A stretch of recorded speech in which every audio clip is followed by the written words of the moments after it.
I refuse to put a price tag on the lives of 4 Americans. I don't, your figure of 20 million is wrong, Mr. Cummings, and that's not what the State Department told us. But I don't care what the figure is. There is no price tag when it comes to justice for 4 people who gave their lives for this country. Madam Secretary, with respect to the ARB, I want to ask you this. If you were investigating Benghazi or what happened in Benghazi, and there was an author of an email 3 months to the day, 3 months to the day from when our 4 fellow Americans were killed, the author of the email says anti-American demonstration, looking for Americans to attack, game changer, soft target, no continuity, the cost to continue to do business there may become challenging. Would you want to talk to the author of that email if you were investigating Benghazi? The Accountability Review Board had full run of the State Department to talk to anyone they chose to talk to. It's my understanding they conducted more than 100 interviews, and they were well aware, as their report reflects, of the dangerous situation in Libya. I don't want to interrupt you. That actually was not my question. My question is, would you want to talk to that person? Not whether or not the ARB did, because the ARB actually did talk to that person. My question is, wouldn't you want to talk to that person if you were investigating Benghazi? Well, I promise it is not a trick question. The answer is yes. You would want to talk to the person who authored that email. And as you just said, Mr. Chairman, the ARB did. Yes, and the co-chair of the ARB called your chief of staff and told the author of that email not to go to Congress. That's my point. My point is the ARB did some good things. That's why our first 2 hearings were on making sure the recommendations by the ARB were actually implemented. But when the author of that email is going to be brought before Congress and one of the co-chairs calls your chief of staff and says, I don't think that that witness is going to be a good witness, Madam Secretary, with all due respect, she's a fact witness. Whether she's good or bad, the author of that email has a right for Congress to question them. I mean, that's not even a close question. So somebody can be a good person, and I have no doubt that Mr. Mullen and Mr. Pickering both are. But this is also what I don't doubt. I don't doubt that that phone call was made to Ms. Mills saying, don't send Charlene Lamb before Congress. She's not going to make a good witness. And I don't doubt that there's not a transcript from any of the ARB interviews. And you may say, well, why does that matter? If you're going to write a report, and you want to write a report with specificity and particularity, you have to cite the transcript. And I can't tell you a single question that was asked of a single ARB witness because there is no transcript.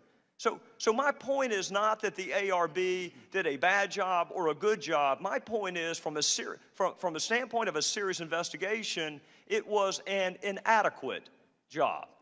And I want to hopefully prove that to you. There used to be a stack up there when Mr. Smith was with us about all the previous investigations that Congress and the ARB had done. Did any of those previous congressional investigations or the ARB have access to your emails? Mr. Chairman, first of all, the witness you were referring to did appear before Congress. That was not my point. But your implication was that that witness was stopped from going to Congress. No, in fact, that did not happen, Mr. Chairman. No, she definitely came. Yes. No, that's not my implication. My implication is the co-chair of what you call an independent accountability review board was calling someone he was supposed to be investigating to say, please don't send that witness to Congress. They're not going to show up well.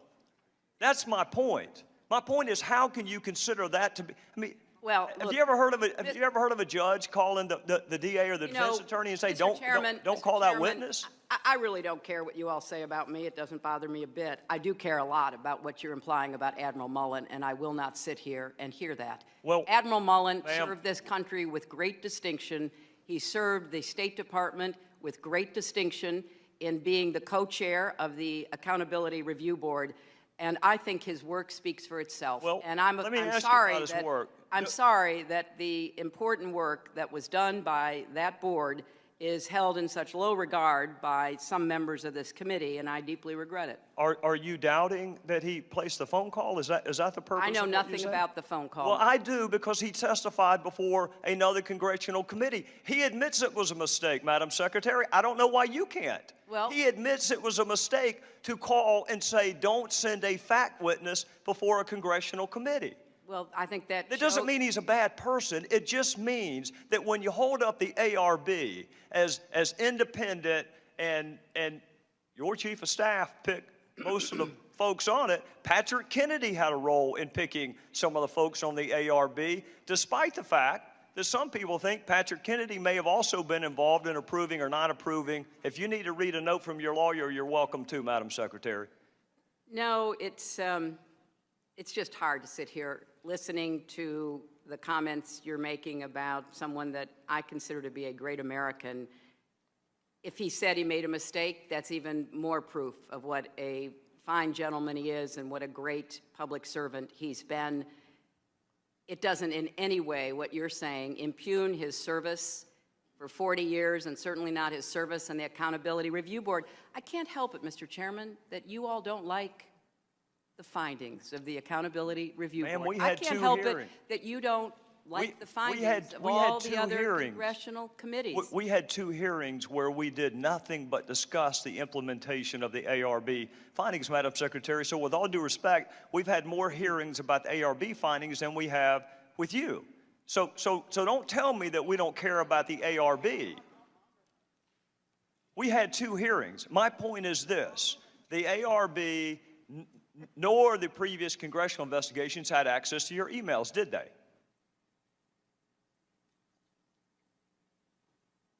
I don't know what they had access to. I know that during the time I was at the State Department, there was certainly a great effort to respond to your predecessor, Congressman Issa's inquiries, and many thousands of pages of information was conveyed to the Congress. And I know that the State Department has worked diligently and persistently to try to respond to the many requests that it has received. And I think that given the pressure and stress of business they've been under, they have performed as well as they could. So you will be getting, and in fact the entire world will be getting, all of my emails, because they're all going to be public, and you will be able to read them along with everybody else. Madam Secretary, that actually was not my question. My question was whether or not the previous congressional committees and ARB had access to your emails. That was my question. 90 to 95% of my work-related emails were in the state system. If they wanted to see them, they would certainly have been able to do so. You know what? That is maybe the 10th time you have cited that figure today. It is. And I have not heard anyone other than you ever cite that figure. Who told you that 90 to 95% of your emails were in the State Department system? Who told you that? We learned that from the State Department in their analysis of the emails that were already on the system. We were trying to help them close some gaps that they had. Can you but provide they provide me with a name? Because when I asked the State Department about 10 days ago, what's the source of that figure, they shrugged their shoulders. Well, you can look for the state.gov addresses, and they certainly pop up. And Right, that's and the where Inspector General report, Madam Secretary, the Inspector General report, which you can't argue by perfect analogy, but you can certainly extrapolate, the Inspector General report found that less than 1% of State Department emails, record emails, were captured.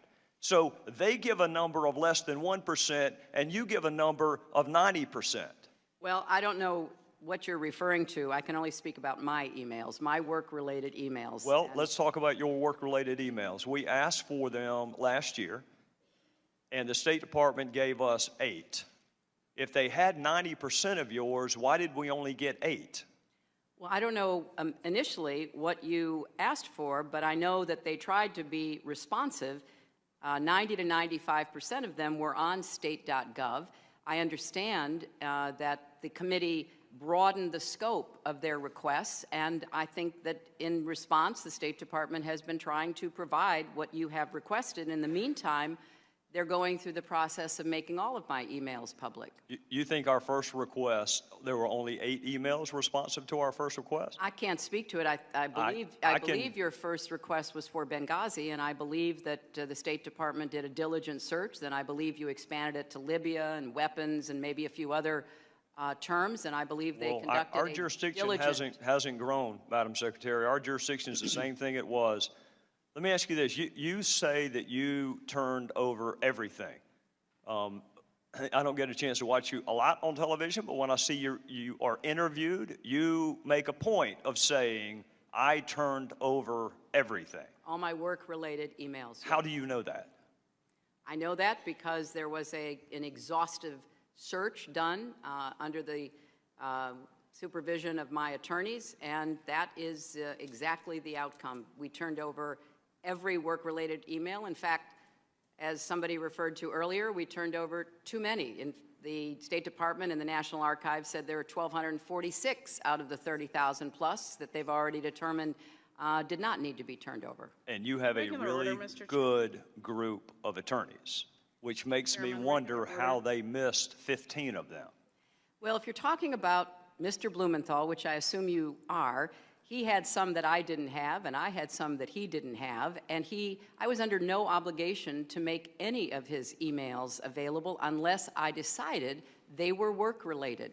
And the ones that I decided that were work-related, I forwarded to the state.gov accounts of the people with whom I worked. Madam Secretary, is there any question that the 15 that James Cole turned over to us were work-related? There was no ambiguity about that. They were work-related. They were from a personal friend, not any official government, not any government official, and I determined on the basis of looking at them what I thought was work-related and what wasn't. And some I didn't even have time to read, Mr. So Chairman. are you Mr. telling Chairman, me the regular order. 15, are you telling me that the Chairman. 15, I will tell the gentlelady from California that I'm going to take a little bit extra time, just like everybody else has, and that we can either do it this round, or we can do it next round.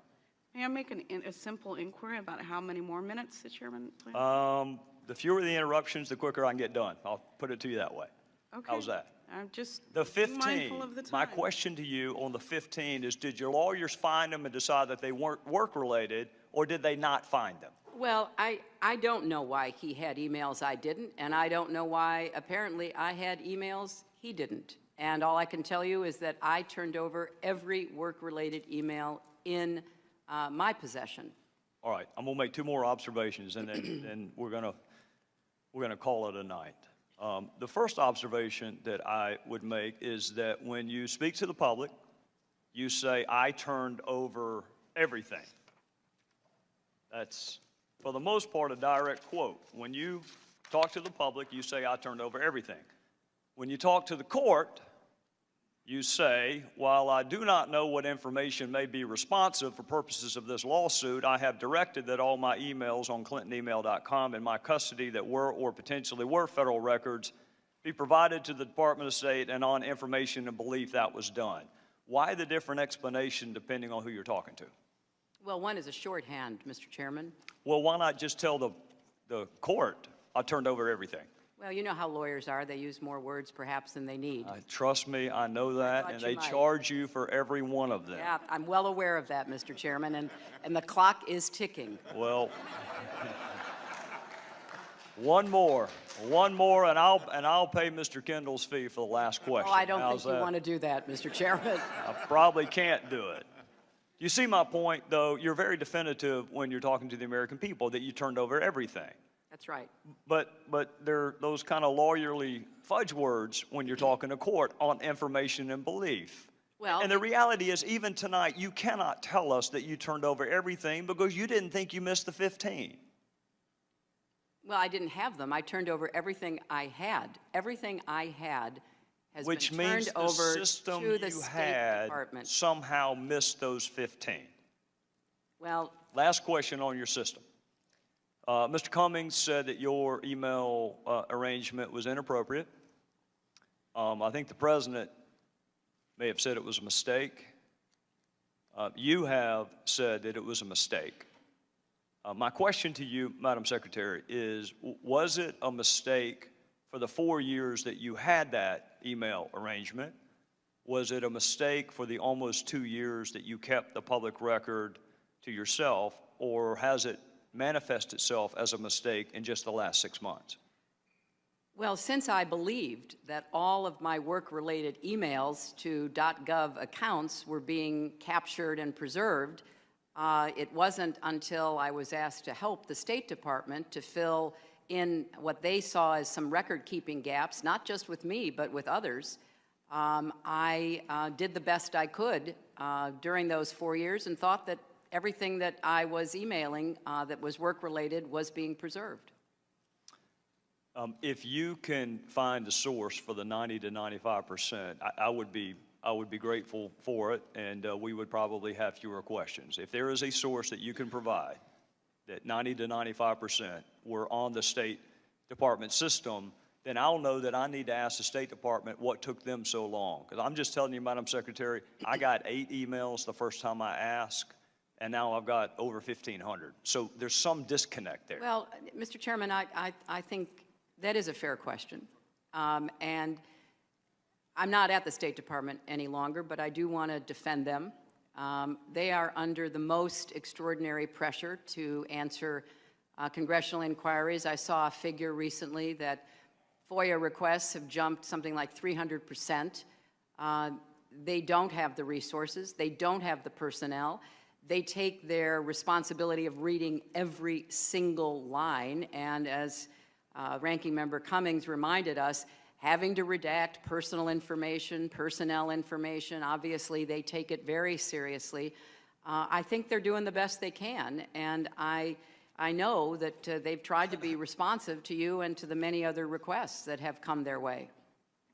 Well, Madam Secretary.